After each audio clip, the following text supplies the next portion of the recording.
지리산 노고단 자락, 구름조차 쉬어간다는 험준한 산세 속에 조그마한 암자 하나가 위태롭게 매달려 있었다. 한겨울 삭풍이 앙상한 나뭇가지들을 사정없이 후려치며 지나갈 때마다 낡은 암자의 문풍지는 비명 같은 소리를 내질렀다. 세상과 단절된 이곳은 오로지 바람소리와 이따금 들려오는 처마 끝 풍경 소리만이 정막을 깨우는 곳이었다. 하지만 오늘 밤 암자의 작은 방 안에는 그보다 더 무겁고 위태로운 소리가 깔려 있었다. 그르렁, 그르렁. 마치 녹슨 톱이 오래된 나무를 켜는 듯한 거친 숨소리였다. 아랫목을 차지하고 누운 거대한 짐승의 흉통이 힘겹게 오르내릴 때마다 방 안의 공기가 파르르 떨렸다. 그것은 짐승이라기보다는 산 그 자체에 가까운 존재였다. 황금빛 털 위로 검은 줄무늬가 굽이치던 위용은 온데간데 없고 털은 윤기를 잃어 푸석한 마른 풀처럼 변해 있었다. 산군이라 불리며 지리산 골짜기를 호령하던 늙은 호랑이였다. 산군님, 조금만 더 힘을 내봐요. 응? 고사리 같은 손이 호랑이의 거친 털을 쓸어내렸다. 동자승이었다. 아이의 눈망울은 금방이라도 눈물이 쏟아질 듯 그렁그렁했다. 동자승은 아궁이에서 막 데워온 따뜻한 물이 담긴 사발을 들고 어쩔 줄을 몰라 했다. 호랑이의 코는 말라 비틀어져 있었고 감겨있는 눈꺼풀은 천근만근 무거워 보였다. 동자승은 행여나 뜨거울까봐 자신의 입술로 호호 불어 물을 식힌 뒤 손가락에 물을 적셔 호랑이의 입가에 가져다 댔다. 까칠한 혀가 아주 미세하게 움직였으나 물을 삼킬 기력조차 없는 듯 물방울은 늙은 짐승의 턱을 타고 힘없이 흘러내렸다. 안 돼. 이렇게 안 먹으면 어떡해. 스님이 그랬단 말이야. 밥심으로 버티는 거라고. 제발 한 모금만이라도. 동자승의 목소리가 물기에 젖어 떨렸다. 아이는 방바닥에 엎드려 호랑이의 커다란 앞발을 자신의 볼에 비볐다. 발바닥에 굳은 살은 돌덩이처럼 딱딱했지만 그 안에서 전해지는 미열 같은 온기가 아직 산군이 살아있음을 증명하고 있었다. 그때였다. 거친 숨소리가 뚝 끊어졌다. 순간 동자승의 심장이 덜컥 내려앉았다. 방 안을 채우던 그 고통스러운 소음이 사라지자 찾아온 정적은 공포 그 자체였다. 아이는 숨조차 쉬지 못하고 호랑이의 콧잔등을 바라보았다. 1초, 2초, 3초. 영겁 같은 시간이 흐르고 다시금 푸우하며 힘겨운 숨이 터져나왔다. 동자승은 그제야 참고 있던 숨을 토해내며 호랑이의 목을 끌어안았다. 가지마. 나만 두고 어디 가려고 그래. 아이는 떼를 쓰듯 중얼거렸다. 산군은 동자승에게 친구이자 부모였고 세상의 전부였다.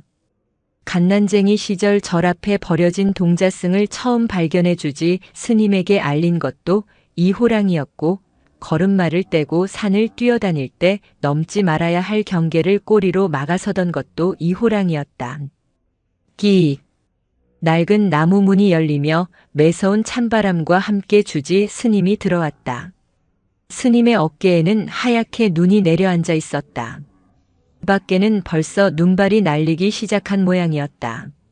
스님은 방 안의 풍경을, 정확히는 호랑이의 목을 끌어안고 있는 동자승의 가냘픈 등과 죽음의 그림자가 짙게 드리운 호랑이의 모습을 말없이 바라보았다. 선재야. 스님이 낮고 굵은 목소리로 아이의 이름을 불렀다. 선재라 불린 동자승은 흠칫 놀라며 몸을 일으켰지만 호랑이의 앞발을 잡은 손은 놓지 않았다. 스님, 산군님이 물을 안 마셔요. 꿀물이라도 타오면 먹을까요? 아니면 렛 아랫마을 의원님한테 가서 침이라도. 선재야. 주지 스님은 단호하게 말을 끊으며 방 안으로 들어와 앉았다. 스님의 눈빛은 깊은 우물처럼 고요했으나 그 안에는 설명할 수 없는 슬픔이 어리고 있었다. 스님은 호랑이의 머리맡에 앉아 잠시 합장을 한 뒤 쇠약해진 호랑이의 미간을 부드럽게 짚었다. 호랑이가 힘겹게 눈을 가늘게 뜨더니 스님을 향해 아주 작게 콧김을 뿜었다. 그것은 오랜 버색에 보내는 인사였다. 산군은 지금 먼 길을 떠날 채비를 하고 있는 게다. 먼 길이요? 선재의 눈이 동그랗게 커졌다. 아이는 애써 그 말의 의미를 모른 척하려 했다. 어디 산 넘어 마실이라도 가는 거예요?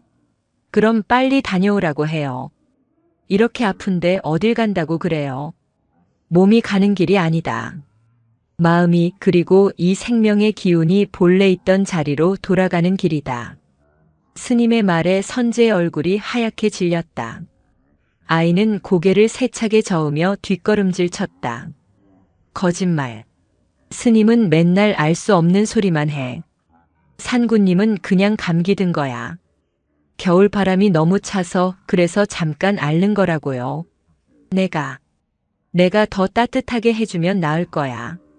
선재는 황급히 아랫목에 깔린 이불을 끌어와 호랑이의 몸 위로 덮었다. 작은 손이 분주하게 움직였다. 이불을 덮고 문틈으로 들어오는 바람을 자신의 몸으로 막아서며 아이는 호랑이를 지키려 했다. 그 모습은 마치 거대한 운명의 수레바퀴를 작은 몸뚱어리 하나로 막아보려는 애처로운 몸부림 같았다. 이 녀석은 산의 주인이다. 제명이 다해감을 스스로 알고 있어. 억지로 붙잡는 것은 도리어 이 녀석을 괴롭게 할 뿐이다. 안 괴로워요. 나랑 있는 게 제일 좋다고 했단 말이에요. 산군님은 나 없으면 심심해서 못 살아. 선재가 소리쳤다. 아이의 외침에 놀란 듯 촛불이 일렁거렸다. 호랑이의 귀가 미세하게 움찔거렸다. 그 소리를 들은 것일까? 늙은 호랑이는 무거운 눈꺼풀을 들어올려 선재를 바라보았다. 호박색 눈동자는 예전처럼 영롱하게 빛나지 않고 탁하게 흐려져 있었지만 그 안에 담긴 온기만큼은 여전했다. 호랑이는 앞발을 아주 조금 움직여 선재의 무릎을 툭 쳤다. 괜찮다, 그러니 울지 마라 하고 달래는 듯한 몸짓이었다. 그 사소한 움직임에 선재는 기어이 참았던 울음을 터뜨리고 말았다. 으앙, 안 죽어. 산군님 안 죽어. 아이는 호랑이의 품에 얼굴을 묻고 오열했다. 주지 스님은 그 모습을 보며 긴 한숨을 내쉬었다. 창호지 문 너머로 휘몰아치는 바람소리가 아이의 울음소리와 섞여 산사의 밤을 더욱 쓸쓸하게 만들었다. 스님은 알고 있었다. 이 이별은 단순히 생과 사의 갈림길이 아니라 선재가 평생 짊어지고 가야 할 집착이라는 거대한 산을 넘어야 하는 첫 번째 관문이라는 것을.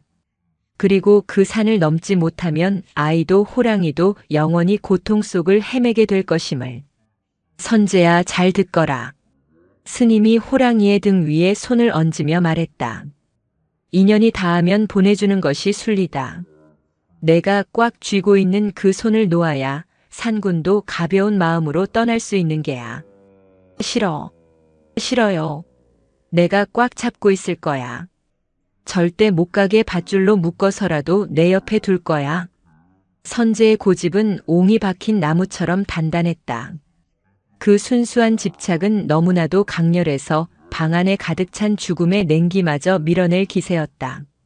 주지 스님은 더 이상 말을 잇지 않고 묵묵히 염주를 굴리기 시작했다. 딱딱딱.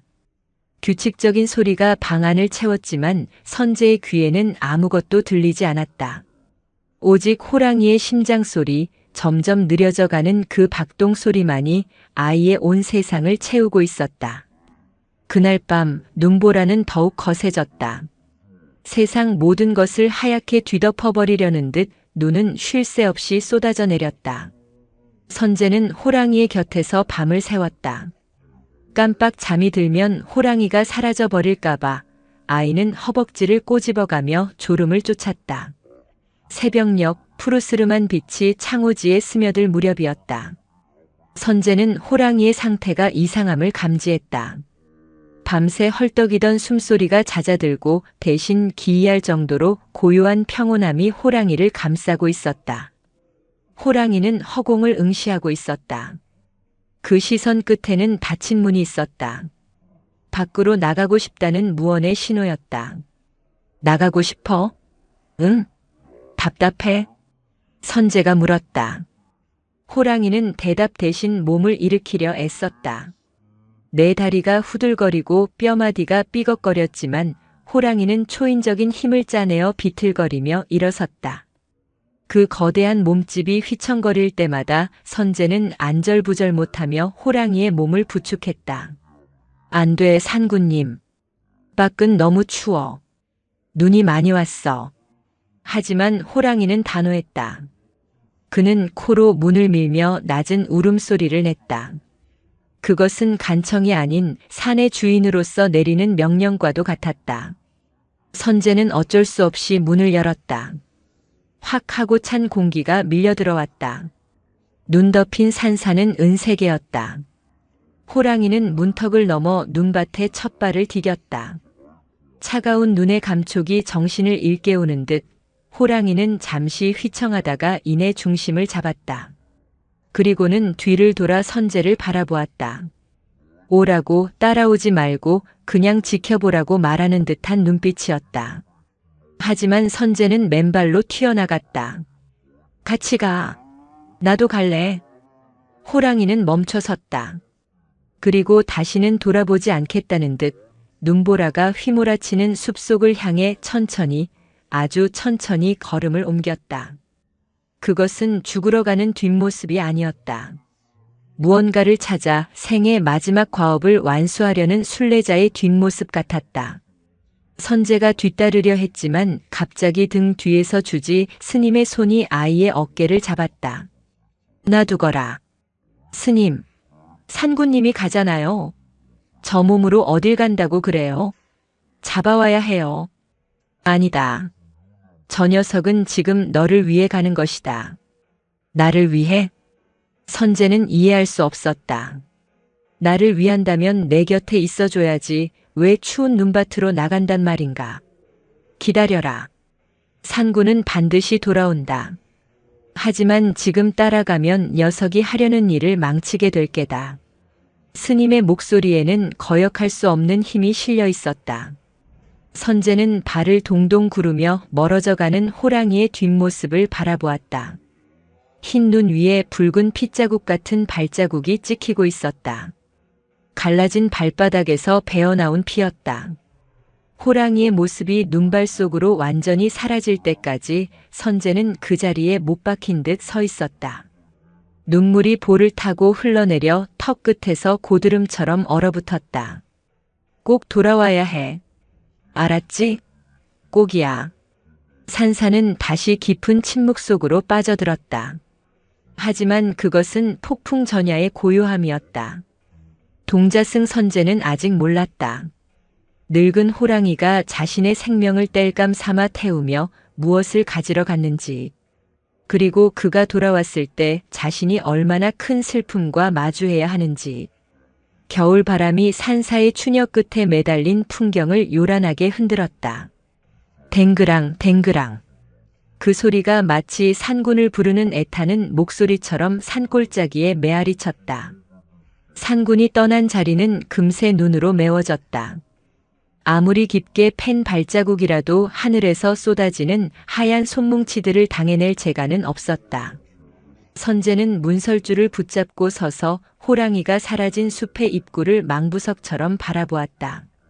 휘몰아치는 눈발이 아이의 속눈썹에 내려앉아 녹아내렸고 볼은 이미 붓다 못해 푸르게 얼어가고 있었다. 하지만 선재의 눈동자는 깜빡임조차 잊은 채 오직 한 곳만을 응시했다. 선재야, 들어오너라.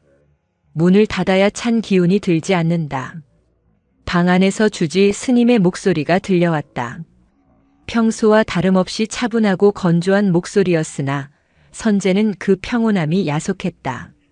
어떻게 산군님이 저 추운 눈밭으로, 그것도 다 죽어가던 몸을 이끌고 나갔는데 스님은 태연하게 문을 닫으라 할 수 있을까? 아이의 가슴 속에서 뜨거운 덩어리가 울컥 치밀어 올랐다. 문 안 닫을 거예요. 문 닫으면 산군님이 돌아오다가 문이 잠겼네.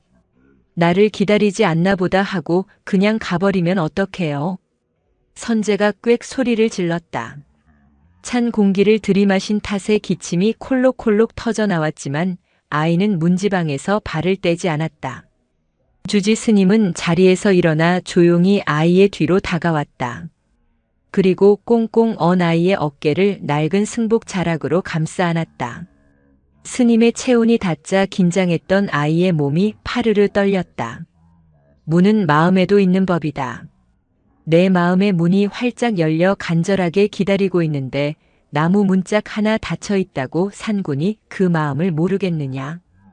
영물은 사람의 말소리가 아니라 마음의 울림을 듣는단다. 스님은 아이를 부드럽게 방 안으로 이끌었다. 선재는 못 이기는 척 끌려 들어왔지만 시선은 끝까지 문 밖을 향해 있었다. 스님이 문을 닫자 턱하는 소리와 함께 세상과 단절된 듯한 적막이 찾아왔다. 방 안은 여전히 아까 산군이 뿜어내던 비릿한 짐승의 냄새와 고소한 털 냄새가 배어 있었다. 선재는 산군이 누워있던 아랫목 자리에 얼굴을 파묻었다. 아직 미미하게 온기가 남아 있었다. 스님, 산군님은 왜 나갔을까요? 내가 귀찮게 해서 그런 걸까요? 자꾸 약 먹어라, 물 마셔라 해서. 그래서 귀찮아서 도망간 걸까요? 선재가 훌쩍이며 물었다. 바닥에 엎드린 아이의 등이 조그맣게 오르내렸다. 주지 스님은 화로의 불씨를 뒤적이며 잠시 침묵했다. 타닥타닥. 숯이 타들어가는 소리가 아이의 물음에 대한 대답을 대신하는 듯 했다. 스님은 천천히 입을 열었다. 짐승들은 자신의 마지막 순간을 누구에게도 보이고 싶어 하지 않는다. 그것은 긍지이자 자연의 예의지. 쇠약해진 모습을 보이지 않고 가장 강인했던 기억만을 남겨두고 싶은 게야. 산군은 아마도 가장 조용한 곳을 찾아 제 몸을 뉘러 갔을 것이다. 아니에요. 선재가 벌떡 일어나 소리쳤다. 눈물범벅이 된 얼굴로 아이는 스님을 노려보았다. 죽으러 간 거 아니라고요. 산군님은 나랑 약속했어. 봄이 오면 같이 진달래꽃 따러 가기로 했단 말이야. 그리고 뒷산 바위굴에 숨겨놓은 꿀도 같이 먹기로 했어. 산군님은 약속을 어기는 법이 없어요. 절대 죽으러 간 거 아니야. 선재의 목소리는 절규에 가까웠다. 아이는 자신이 내뱉은 말을 스스로 믿고 싶어 했다. 죽음이라는 단어를 입에 올리는 순간 그것이 현실이 되어버릴까봐 두려웠다. 스님은 그런 선재를 측은한 눈빛으로 바라보았다. 아직 이별을 배우지 못한 어린 영혼에게 영원한 헤어짐은 세상이 무너지는 것과 같은 공포일 것이다. 그래, 내 말이 맞을 수도 있겠구나. 산군은 약속을 중히 여기는 녀석이니. 스님은 한 발 물러서며 아이의 마음을 다독였다. 지금 필요한 것은 차가운 진리가 아니라 따뜻한 위로임을 알았기 때문이다. 시간은 더디게 흘렀다. 해가 짧은 겨울 산사의 밤은 일찍 찾아왔다. 창호지 밖은 이미 칠흑 같은 어둠에 잠겼고 바람 소리는 더욱 거세져 마치 산짐승들이 울부짖는 소리처럼 들렸다. 선재는 잠들지 못했다. 깜빡 잠이 들었다가도 바람이 문을 덜컹거리면 산군님이 왔나? 하고 벌떡 일어나 문을 열어보기를 수십 번 반복했다. 하지만 문 밖에는 차가운 어둠과 눈보라만이 휘몰아치고 있었다. 밤이 깊어질수록 선재의 불안은 눈덩이처럼 불어났다.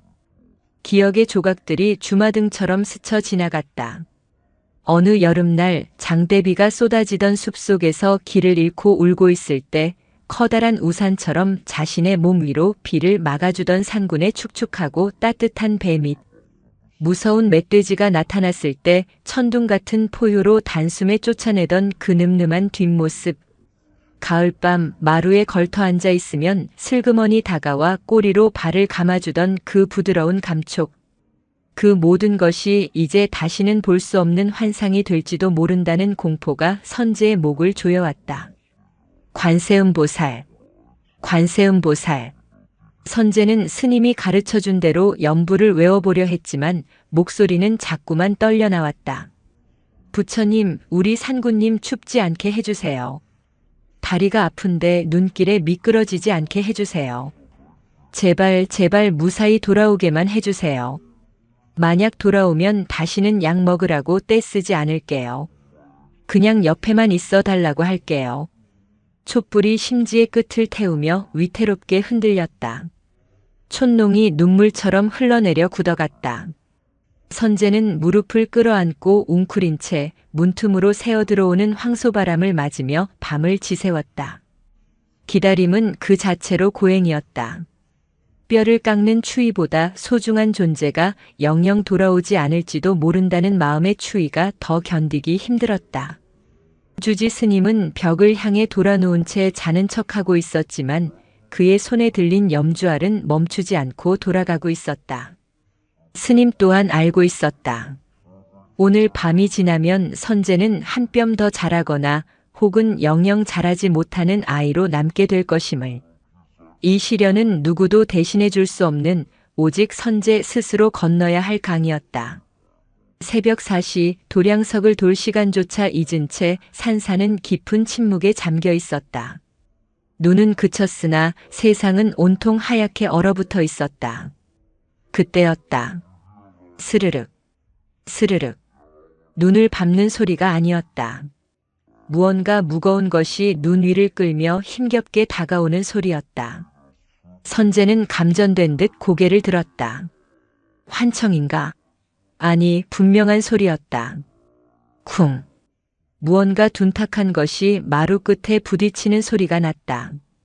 선재는 이불을 박차고 일어나 맨발로 문을 향해 달려갔다.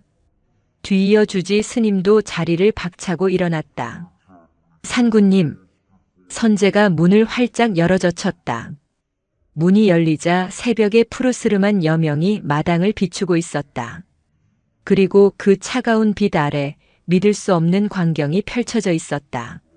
선재는 숨을 멈췄다. 마루 밑 돛돌 앞 밤새 내린 하얀 눈 위에 산군이 엎드려 있었다. 아니, 엎드려 있다기보다는 무너져 있었다는 표현이 더 정확했다. 황금빛 털은 온통 젖어 엉겨 붙어 있었고 네 발은 흙과 피로 뒤범벅이 되어 형체를 알아보기 힘들 지경이었다. 험준한 바위산을 얼마나 헤매고 다녔는지 발톱은 다 깨져 있었고 발바닥 가죽은 벗겨져 붉은 살점이 드러나 있었다. 하지만 선재의 눈을 사로잡은 것은 산군의 처참한 몰골이 아니었다. 호랑이의 입에 물려있는 것. 그것은 눈 속에서도 시리도록 붉게 빛나는 작은 가지였다. 깎아지른 듯한 절벽 틈새, 사람의 손길이 닿지 않는 곳에서만 자란다는 전설의 약초 천년목의 열매였다. 한겨울 눈 속에서도 꽃을 피우고 열매를 맺어 죽어가는 사람도 살려낸다는 그 귀한 붉은 열매가 산군의 입에 조심스럽게 물려 있었다. 산군님, 이게 뭐야? 선재는 떨리는 다리로 마루를 내려와 눈밭으로 들어섰다. 맨발에 닿는 눈의 차가움 따위는 느껴지지도 않았다. 호랑이는 선재의 목소리를 듣고 힘겹게 고개를 들었다. 그 눈빛은 어제보다 더 흐릿했지만 선재를 알아보는 순간 안도감으로 부드럽게 풀렸다. 늙은 짐승은 마지막 남은 힘을 쥐어짜 입에 물고 있던 붉은 열매 가지를 선재의 발 앞에 툭 내려놓았다. 흰 눈 위에 떨어진 붉은 열매. 그것은 마치 호랑이의 심장 조각 같았다. 자신의 생명을 깎아 만든 보석이었다. 먹어라. 그리고 건강해라. 호랑이는 말하지 않았지만 선재는 그 뜻을 온몸으로 느낄 수 있었다. 평소 기관지가 약해 겨울이면 기침을 달고 살던 선재를 위해 이 늙은 호랑이는 자신의 죽음을 미루고 그 험한 설산을 헤매고 다닌 것이었다.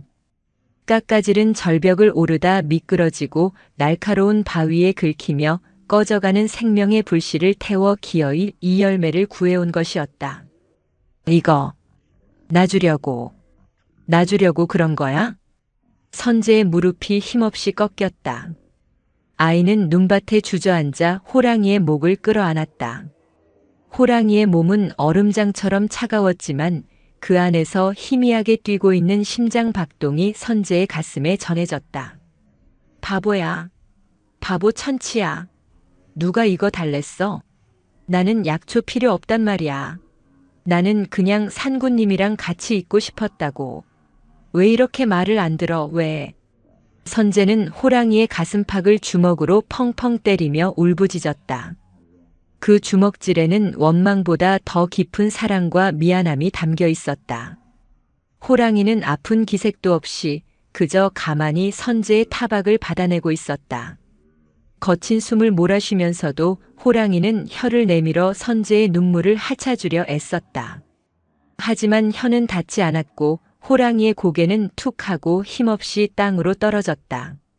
산군님? 산군님! 선재가 비명을 질렀다. 호랑이의 눈이 스르르 감기고 있었다. 그때 주지 스님이 다가와 선재의 어깨를 잡았다. 스님의 눈가에도 물기가 어려 있었다. 스님은 바닥에 떨어진 붉은 열매를 집어들고는 떨리는 목소리로 말했다. 보거라 선재야. 이것은 단순한 약초가 아니다.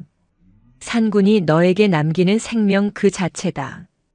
제 몸이 부서지는 고통을 감내하며 오직 너를 살리겠다는 일념 하나로 구해온 것이다. 싫어요. 이거 안 먹을 거야. 이거 먹으면 산군님 죽는 거잖아. 내가 이거 안 받으면 산군님 안 죽을 거잖아. 선재는 스님의 손에 들린 열매를 쳐내려 했다. 하지만 스님은 단호하게 아이의 손을 잡았다. 받아들여라. 그것이 산군의 마지막 뜻을 지키는 길이다. 내가 건강하게 자라는 것, 그것만이 이 녀석이 편안하게 눈을 감을 수 있는 유일한 길이란 말이다. 거부하는 것은 집착이다. 감사히 받는 것이 자비다. 자비 같은 거 필요 없어. 산군님 살려내. 스님은 다 할 수 있잖아. 부처님한테 빌어줘요, 제발. 선재는 호랑이의 몸을 흔들었다. 일어나. 자지 마. 자면 안 돼. 나랑 놀기로 했잖아. 호랑이는 더 이상 움직이지 않았다. 다만 감긴 눈꼬리 사이로 맑은 액체가 한 방울 주르륵 흘러내려 털을 적셨다. 그것은 짐승의 눈물이 아니었다. 자식을 두고 떠나는 어미의 눈물이었고 친우를 두고 가는 벗의 눈물이었다. 그 눈물을 본 순간 선재의 통곡이 멈췄다. 아이는 멍하니 호랑이의 젖은 눈가를 바라보았다. 호랑이도 울고 있었다. 떠나는 것이 두려워서가 아니라 남겨질 선재가 너무나 걱정되어서. 자신이 떠나지 못하고 고통 속에서 숨을 붙들고 있으면 있을수록 선재의 슬픔만 길어질 뿐이라는 것을 호랑이는 알고 있었다.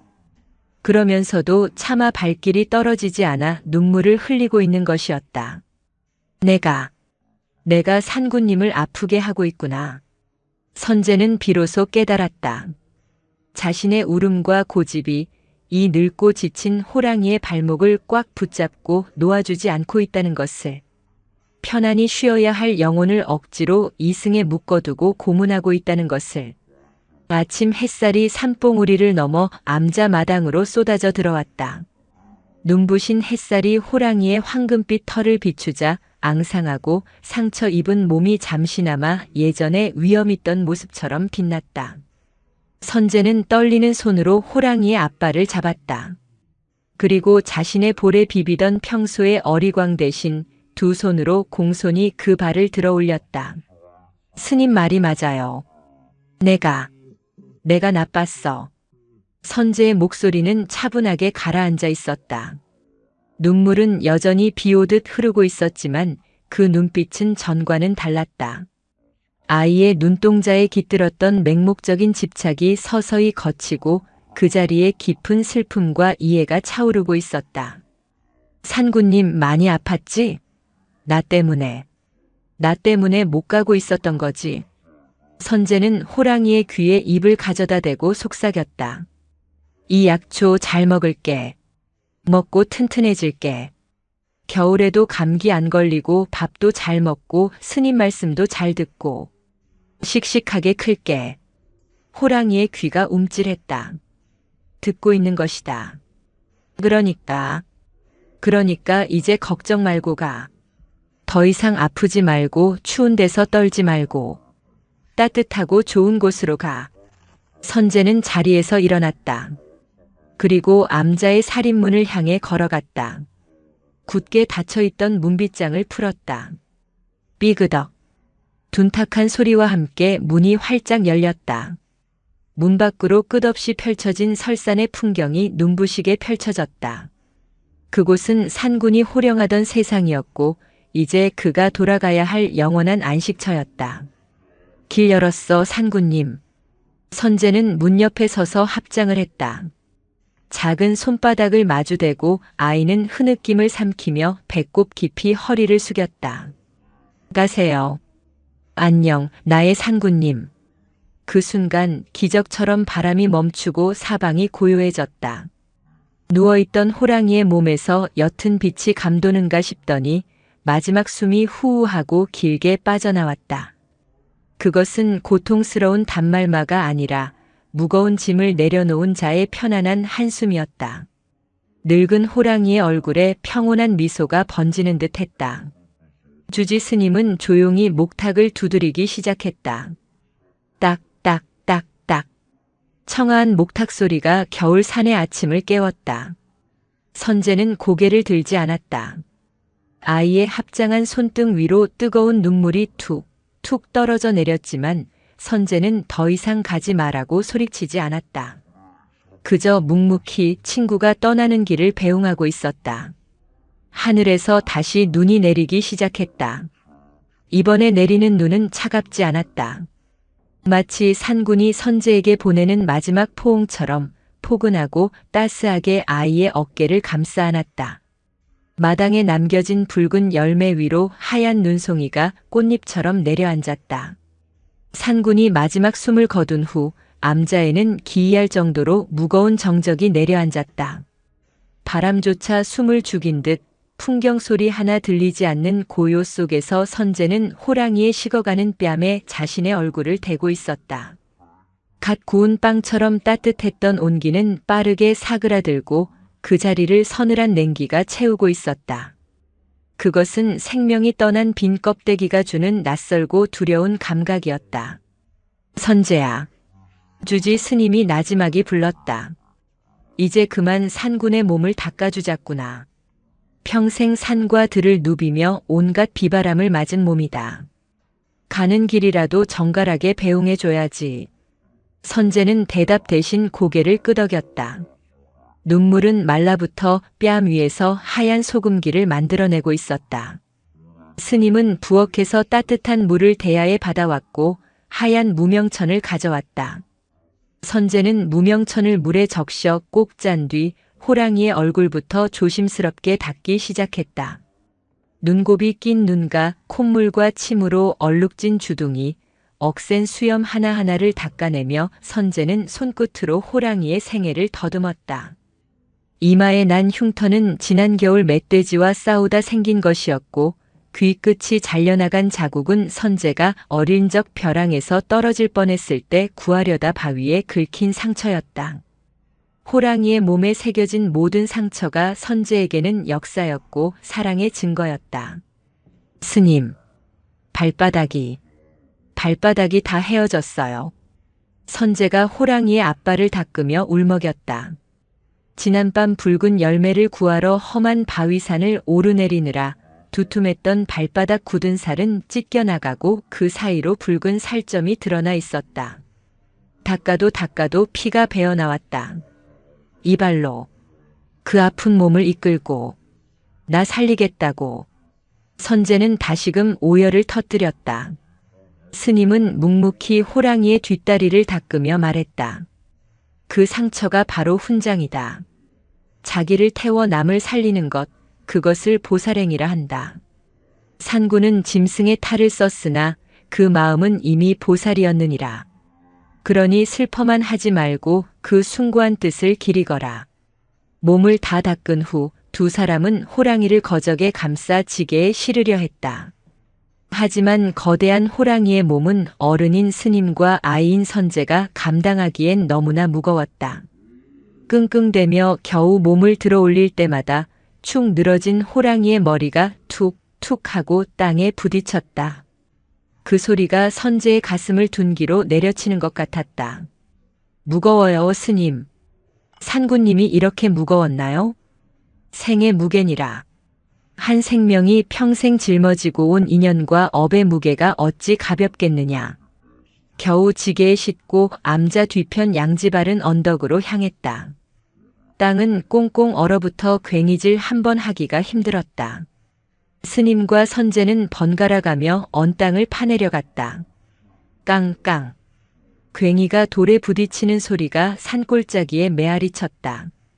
손바닥에 물집이 잡히고 터져 피가 흘렀지만 선제는 멈추지 않았다.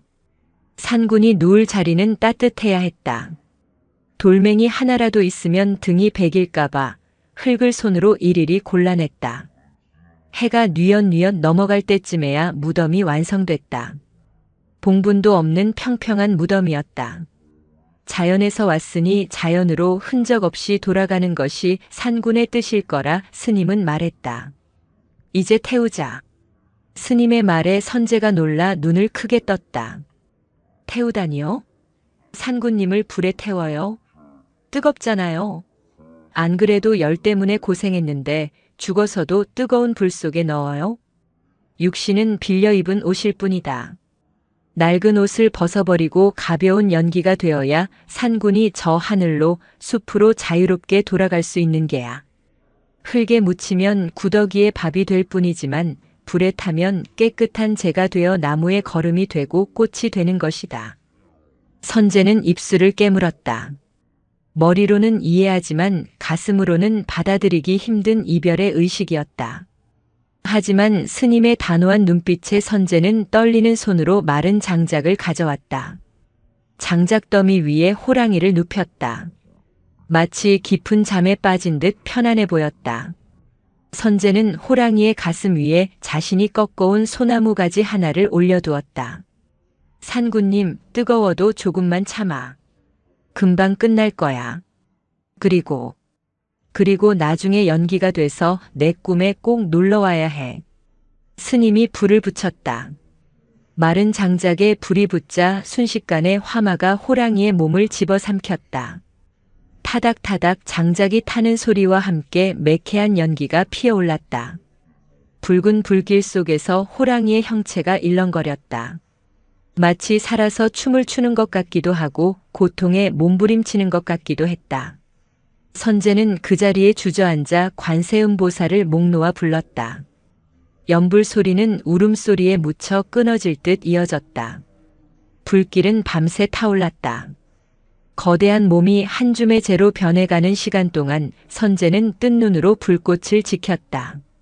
새벽녘 불이 사그라들고 하얀 재만 남았다. 바람이 불자 재가 회오리치며 공중으로 흩어졌다. 보거라. 산군이 산으로 돌아가는구나. 스님의 손가락 끝을 따라 선제의 시선이 움직였다. 하얀 잿가루가 아침 햇살을 받아 반짝이며 지리산 능선을 타고 멀리, 아주 멀리 날아가고 있었다. 암자로 돌아온 선제는 산군이 누워있던 아랫목을 보았다. 텅 빈 자리. 그곳에는 산군이 남긴 붉은 열매만이 덩그러니 놓여 있었다. 선제는 그 자리에 웅크리고 누웠다. 아직도 바닥에서 산군의 냄새가 나는 것 같았다.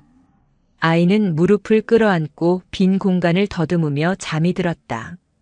꿈속에서라도 산군을 만날 수 있기를 간절히 바라며 산군을 보내고 사흘이 지난 밤부터 선제는 알아누웠다.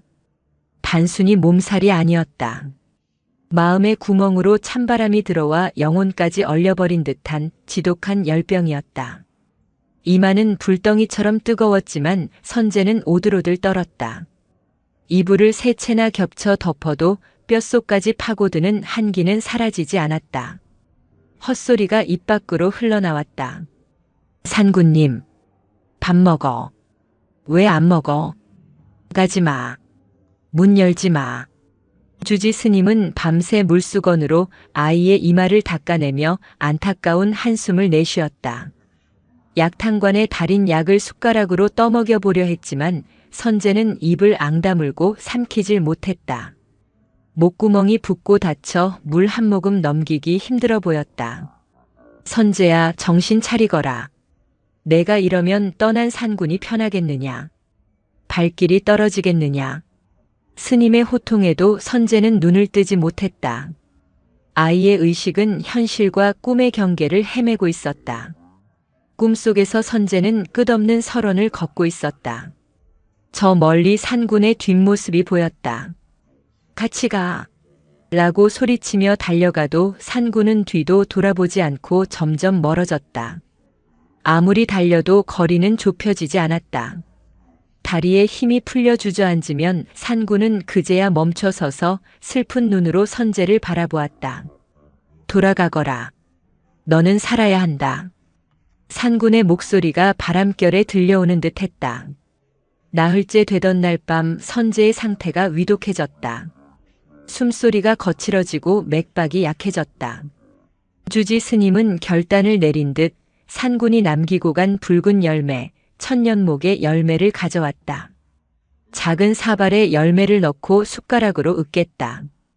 툭 터지며 붉은 과즙이 흘러나왔다. 진하고 향긋한 향기가 방 안가득 퍼졌다. 그것은 죽음의 문턱에서 구해온 생명의 냄새였다. 선제야, 입을 벌려라. 스님은 선제의 상체를 일으켜 세우고 억지로 입을 벌렸다. 싫어. 싫어요. 선제가 몽롱한 정신 속에서도 고개를 저으며 거부했다. 이거 먹으면 산군님 진짜 없어지잖아. 산군님 목숨이잖아. 내가 어떻게 먹어? 아이에게 이 열매는 단순한 약이 아니었다. 산군의 피와 살 그리고 마지막 영혼이 담긴 성물이었다. 이것을 먹어버리면 산군이 세상에서 영영 사라져버릴 것 같다는 두려움, 감히 친구의 목숨을 취해 내가 산다는 것에 대한 죄책감이 아이를 짓누르고 있었다. 이 녀석아, 내가 살아야 산군의 죽음이 헛되지 않는 것이다. 스님은 처음으로 크게 소리를 질렀다. 평소의 온화함은 온데간데 없고 매서운 눈빛으로 선제를 꾸짖었다.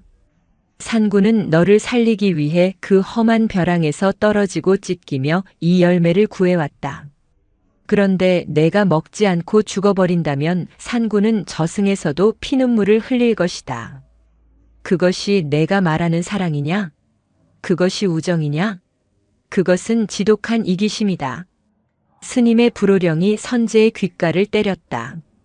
이기심. 나는 산군님을 위한다고 생각했는데 그게 내 욕심이라고. 선제의 흐릿한 눈동자가 흔들렸다. 먹어라. 먹고 살아서 산군의 목까지 보고 듣고 느껴라. 내가 건강하게 뛰어놀 때 산군도 내 안에서 함께 뛰는 것이다. 스님은 붉은 즙이 담긴 숟가락을 선제의 입술에 가져다 댔다. 선제는 눈물을 흘리며 천천히 입을 벌렸다. 쓰면서도 달콤하고 비릿하면서도 향긋한 액체가 목구멍을 타고 넘어갔다. 꿀꺽. 목 넘김과 동시에 뜨거운 기운이 식도부터 위장까지 퍼져나갔다. 마치 작은 불씨를 삼킨 것 같았다. 그 열기는 차갑게 식어있던 선제의 몸을 순식간에 데우기 시작했다. 손끝과 발끝으로 찌릿한 기운이 뻗어나갔다. 그날 밤 선제는 깊은 잠에 빠졌다. 꿈속의 풍경이 바뀌었다. 더 이상 춥고 외로운 설원이 아니었다. 따뜻한 봄 햇살이 내리쬐는 암자마당이었다. 산군이 평상에 누워 하품을 하고 있었고 선제는 그 배를 베고 누워 있었다. 맛있었느냐? 산군이 묻는 것 같았다. 선제는 꿈속에서 활짝 웃으며 고개를 끄덕였다. 응, 아주 따뜻했어. 산군님 품처럼.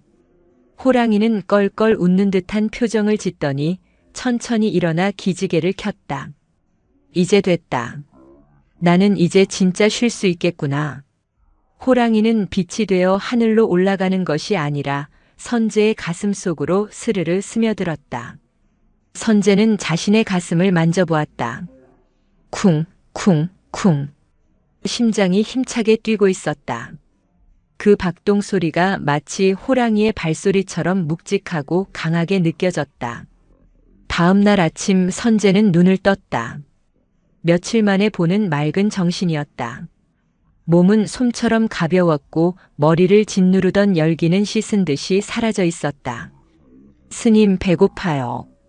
선제의 첫마디에 주지 스님은 합장을 하며 감사의 기도를 올렸다. 선제는 죽 한 그릇을 뚝딱 비웠다. 밥을 먹는 것은 단순히 허기를 채우는 행위가 아니었다. 내 안 어딘가에 있을 산군에게 밥을 주는 일이었다. 내가 잘 먹어야 산군님도 배부르지. 내가 튼튼해야 산군님도 힘이 나지.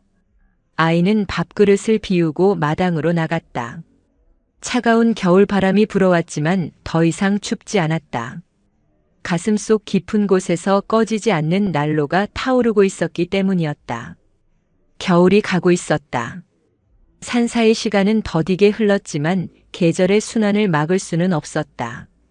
처마 끝에 매달려 있던 고드름이 녹아 톡, 톡 떨어지는 소리가 잦아들더니 어느새 계곡의 얼음장 밑으로 졸졸졸 물 흐르는 소리가 들려오기 시작했다.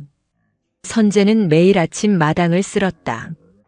예전 같으면 산군이 꼬리로 낙엽을 헤집어 놓아 빗질을 2번, 3번 해야 했지만 이제는 한 번만 쓸어도 마당이 말끔했다.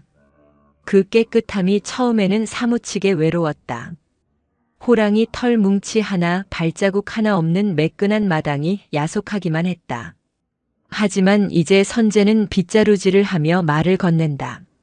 산군님, 오늘은 바람이 따뜻해. 이제 진짜 봄인가 봐. 대답 없는 허공을 향한 독백이었지만 선제는 외롭지 않았다. 바람이 볼을 스치면 산군이 수염으로 간지럽히는 것 같았고 산새가 울면 산군이 코를 고는 소리처럼 들렸다. 어느 날 오후 선제는 지게를 지고 산으로 올라갔다. 겨울 동안 땔감이 많이 줄어든 탓도 있었지만 사실은 산군과 함께 다니던 그곳에 가보고 싶어서였다. 암자에서 10리쯤 떨어진 곳, 절벽 아래 숨겨진 작은 동굴. 그곳은 산군이 낮잠을 즐기던 비밀 아지트였다. 선제는 헐떡거리는 숨을 참으며 가파른 산길을 올랐다. 예전에는 산군의 꼬리를 잡고 올라가서 힘든 줄 몰랐는데 혼자 오르려니 다리가 팍팍했다. 아이고 산군님, 나 좀 밀어줘봐요. 뒤에서 엉덩이 좀 받쳐주면 좋잖아. 선제는 짐짓투정을 부리며 뒤를 돌아보았다. 텅 빈 산길에는 아지랑이만 피어오르고 있었다. 선제는 피식 웃으며 다시 걸음을 옮겼다. 동굴 앞에 도착하자 낯익은 풍경이 눈에 들어왔다. 평평한 바위, 그 옆에 자라난 진달래 나무. 그런데 진달래 나무가지 끝에 연분홍빛 꽃망울이 맺혀 있었다. 꽃이다. 선제는 지게를 벗어 던지고 달려갔다.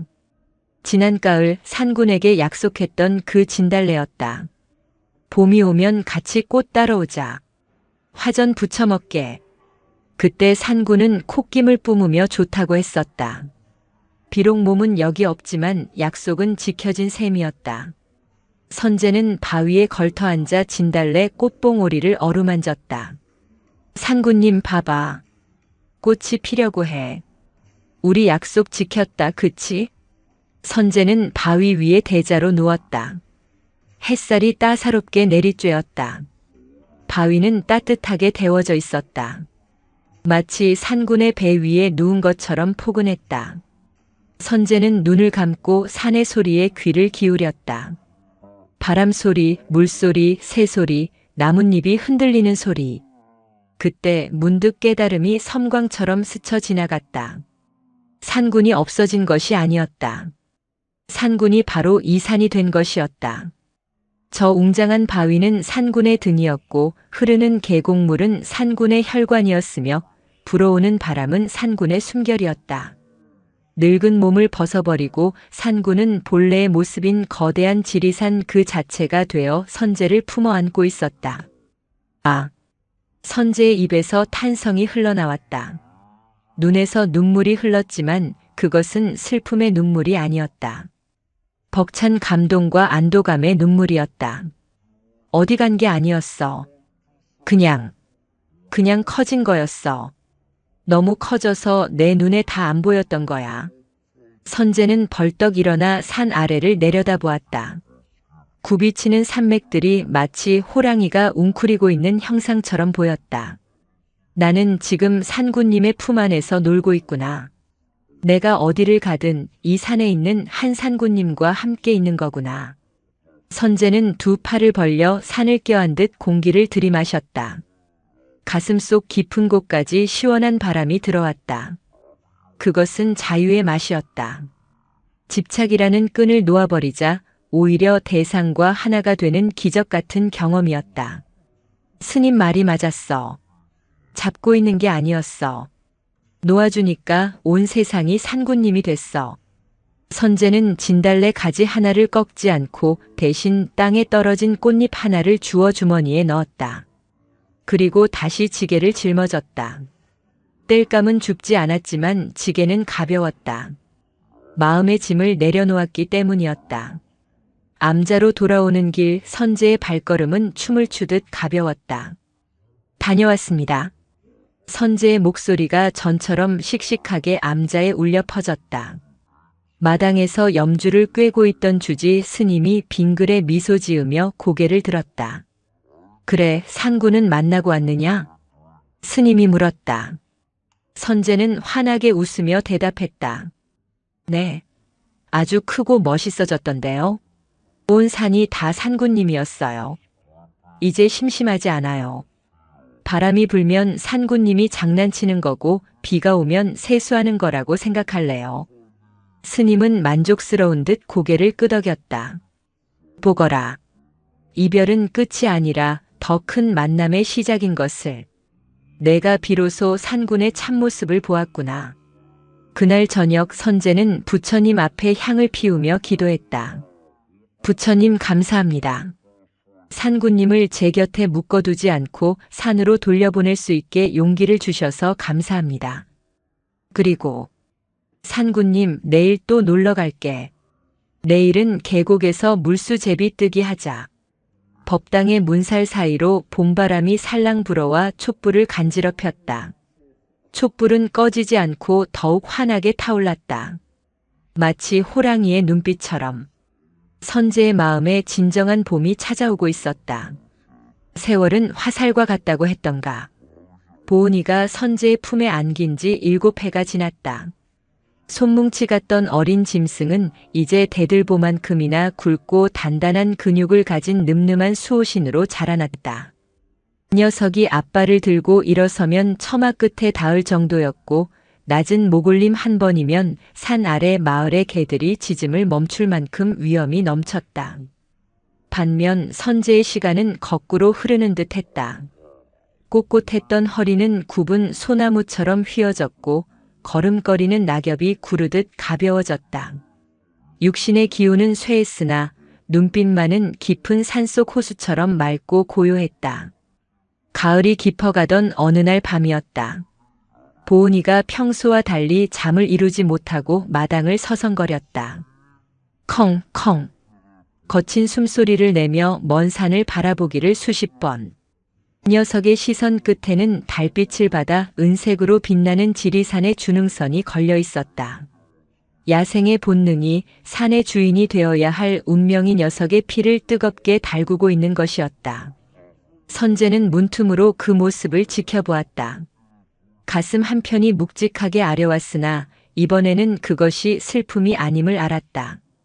때가 되었구나. 선재는 방문을 열고 나갔다.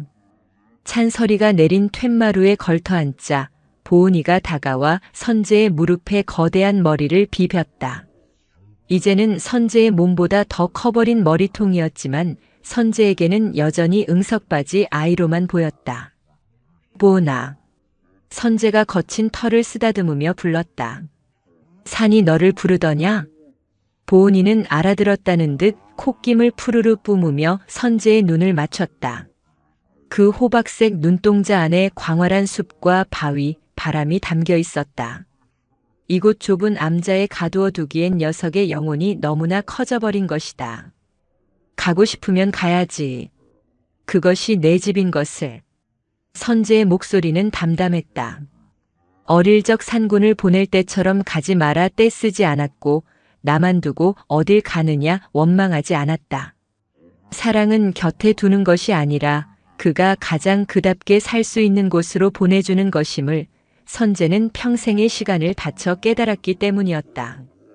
다음 날 새벽 선재는 일찌감치 일어나 밥을 지었다. 쌀을 씻는 손길에 정성을 다했다.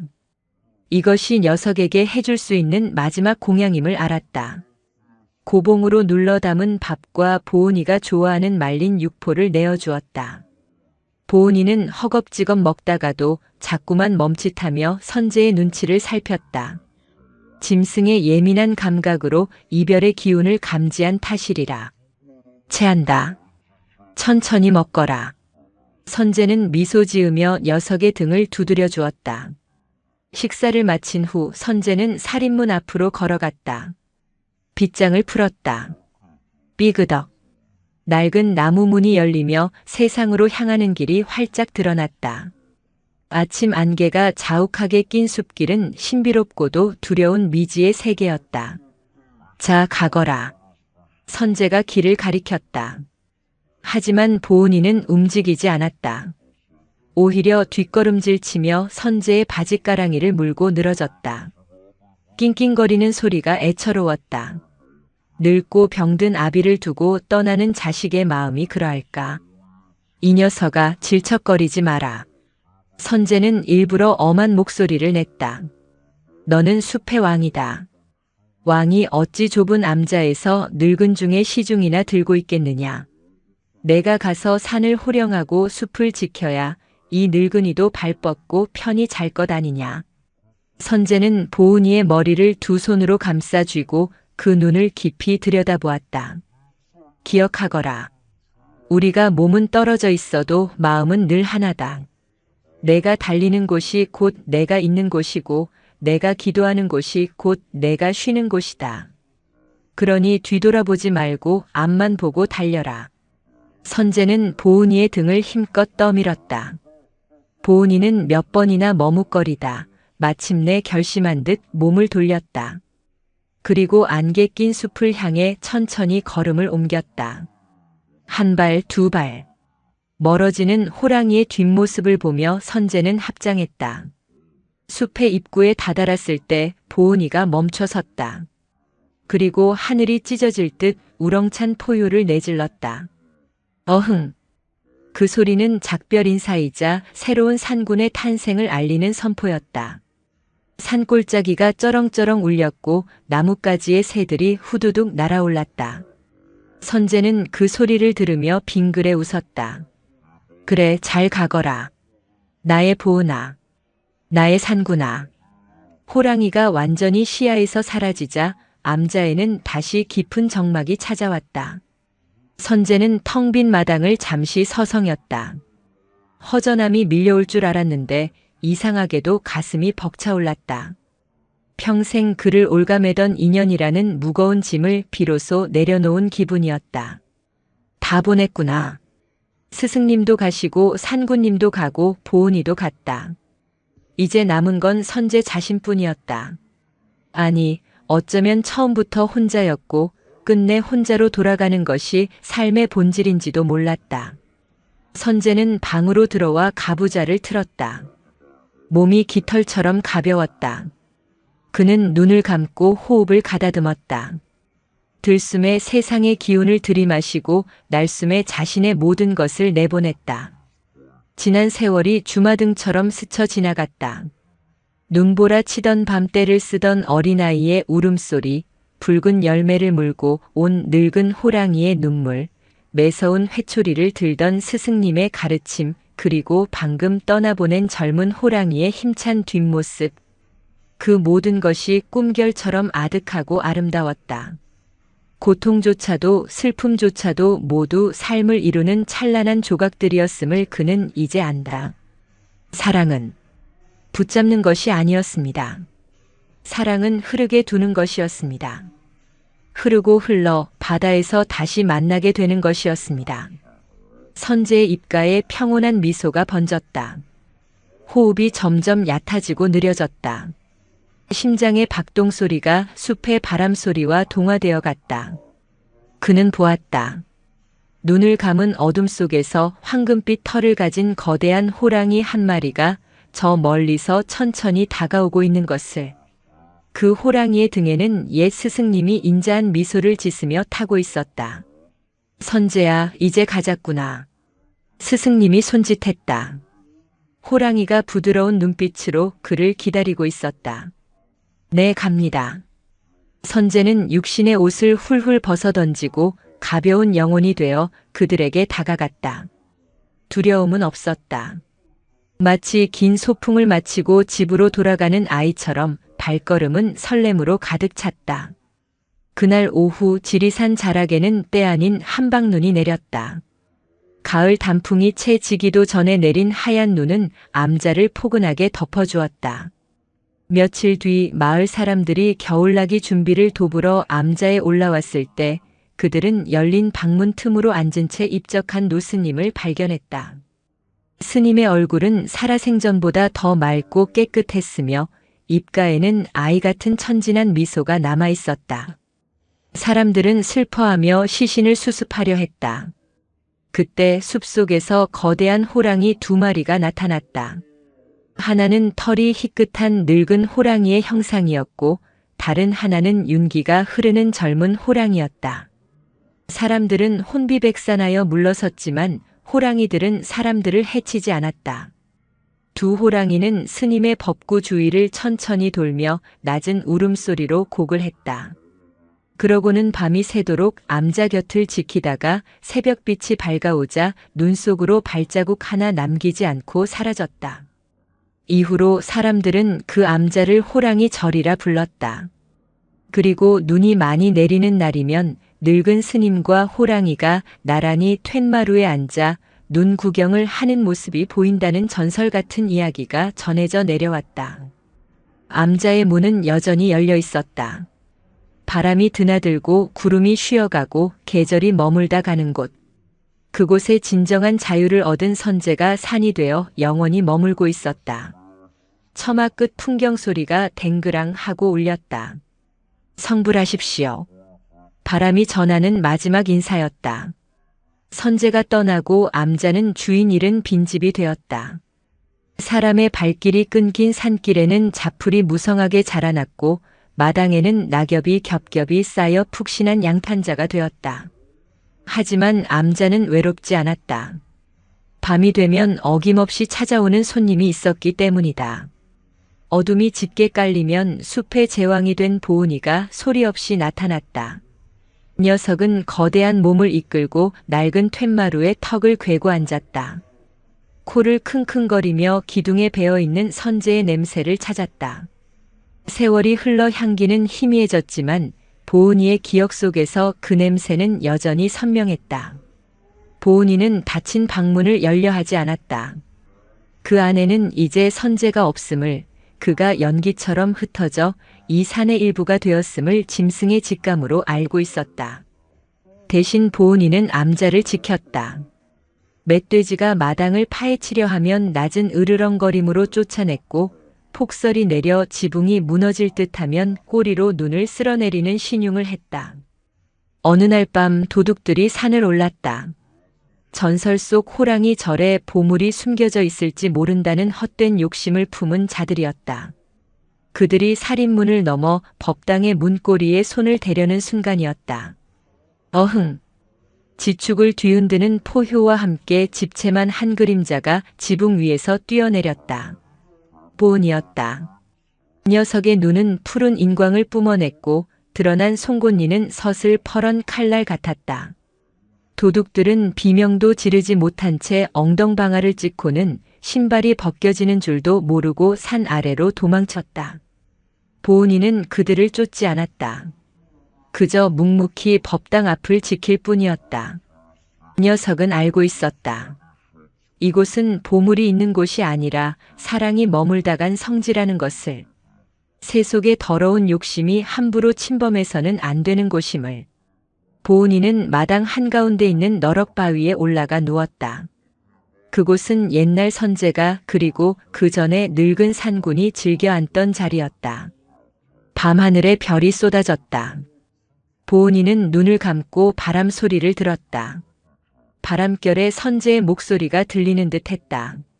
너는 숲의 왕이다. 앞만 보고 달려라. 하지만 보은이는 가끔 뒤를 돌아보았다. 앞만 보고 달리기엔 이곳에 두고 온 그리움이 너무나 컸기 때문이다. 호랑이는 앞발에 얼굴을 묻었다. 맹수의 눈에서 굵은 눈물이 툭 하고 떨어져 바위를 적셨다. 그것은 산을 호령하는 왕이 유일하게 허락한 약한 모습이었다. 세월이 흘러 보은이의 수염도 하얗게 새어갔다. 녀석은 늙어 더 이상 사냥을 할 수 없게 되었을 때 본능적으로 이곳 암자를 찾았다. 그리고 선제가 앉았던 툇마루 아래 가장 따뜻하고 아늑한 흙바닥에 몸을 뉘었다. 으응. 어미를 찾는 아이처럼 앓는 소리를 내며 보은이는 천천히 눈을 감았다.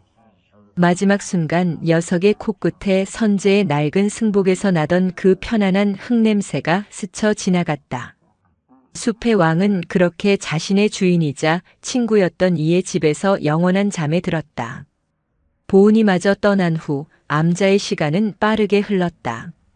주인을 잃은 목조 건물은 자연의 섭리를 거스르지 않고 순순히 쇠락해갔다.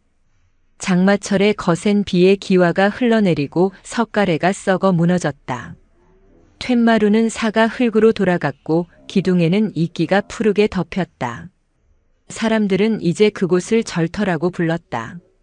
한때 스님과 호랑이가 살았다는 이야기는 할머니가 손자에게 들려주는 옛날 이야기가 되었다. 하지만 훼손이나 파괴가 아니었다. 그것은 자연으로의 회귀였다. 무너진 벽 틈 사이로 다람쥐가 드나들며 도토리를 숨겼고 법당이 있던 자리에는 산뻗나무가 뿌리를 내렸다. 부처님이 앉아 계시던 연화대 위에는 이름 모를 야생화들이 피어났다. 어느 봄날 거센 바람이 불어와 처마 끝에 위태롭게 매달려 있던 풍경 하나가 바닥으로 떨어졌다. 댕그랑. 둔탁한 소리가 났다. 흙 속에 반쯤 파묻힌 풍경은 더 이상 소리를 내지 못했다. 그러나 그 침묵은 죽음이 아니었다. 풍경은 흙을 품고 빗물을 받아내며 작은 웅덩이가 되었다. 그 웅덩이에 목마른 산새들이 날아와 목을 축였다. 소리내어 울던 풍경이 이제는 침묵으로 생명을 살리는 보시를 행하고 있는 것이다. 그곳은 더 이상 인간의 절이 아니었으나 그 어느 때보다 불국토에 가까웠다. 아무도 돌보지 않는 그 폐사지에는 기이한 현상이 하나 있었다. 한겨울 눈이 펑펑 쏟아지는 날에도 유독 옛날 아궁이가 있던 자리만큼은 눈이 쌓이지 않고 금세 녹아내렸다.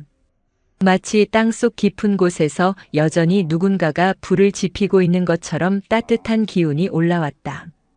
지나가던 약초꾼들은 그 자리에 앉아 언손을 녹이며 중얼거렸다. 참 희한한 일일세. 여기만 오면 마음이 이리도 푸근해지니. 꼭 고향집 아랫목 같구먼. 그들은 몰랐다. 그 땅속에 선제의 사랑과 늙은 호랑이의 헌신, 그리고 보은이의 충심이 거름이 되어 섞여 있음을.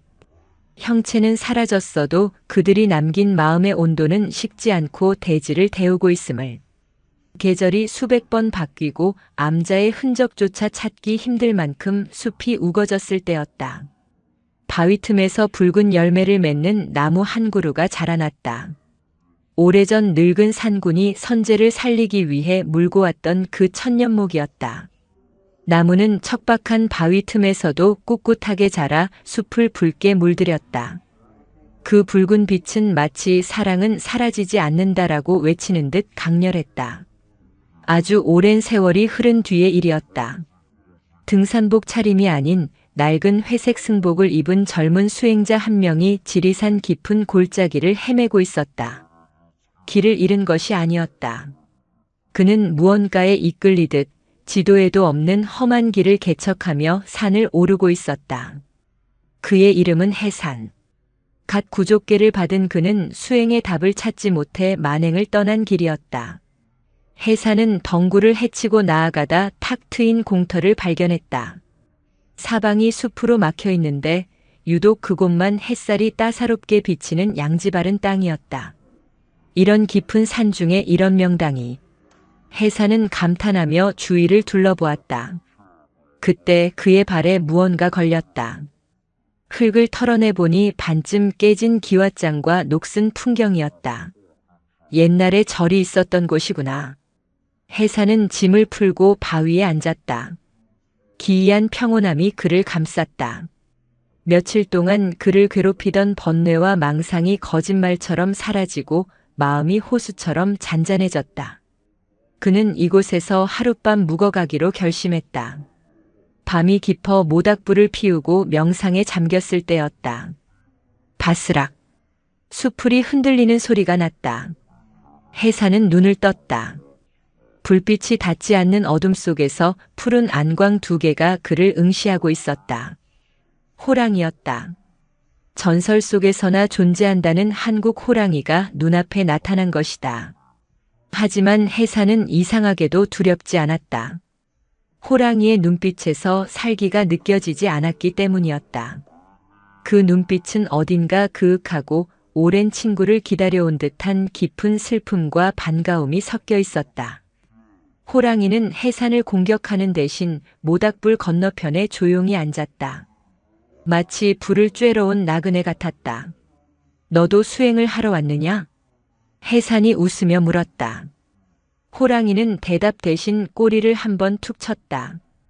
해산은 배낭에서 주먹밥 하나를 꺼내 던져주었다. 호랑이는 냄새를 맡더니 한 입에 삼키고는 혀로 입맛을 다셨다. 많이 먹지는 못한다. 나도 가진 게 이것뿐이라. 그날 밤 젊은 스님과 호랑이는 불을 사이에 두고 밤을 새웠다. 대화는 없었으나 마음이 통했다. 해사는 문득 이 호랑이가 낯설지 않다는 느낌을 받았다. 그리고 이 터가 자신을 부른 이유를 알 것 같았다. 무너진 것은 다시 세우면 되고 떠난 것은 다시 돌아오는 법. 다음 날 아침 호랑이는 숲으로 사라졌다. 하지만 해사는 떠나지 않았다. 그는 깨진 기왓장들을 모아 탑을 쌓기 시작했다.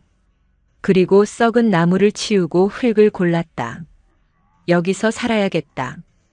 해사는 결심했다. 화려한 절을 지을 생각은 없었다.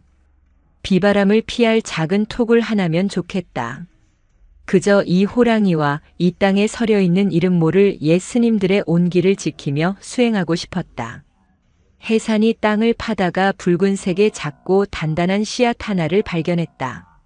그는 그것을 양지 바른 곳에 정성스레 심었다. 잘 자라거라. 너와 내가 새로운 인연이구나. 흙을 덮고 합장을 하는 젊은 스님의 등 뒤로 숲속에서 지켜보던 호랑이의 울음소리가 메아리쳤다. 어흥 마이너스. 그 소리는 텅 빈 골짜기를 가득 채우고 하늘 높이 올라갔다. 그것은 끝이 아니라 다시 시작되는 거대한 수레바퀴의 서곡이었다. 사랑은 멈추지 않고 인연은 돌고 돌아 다시 꽃을 피운다. 지리산 자락 잊혀진 절터에 다시 목탁 소리가 울리기 시작했다.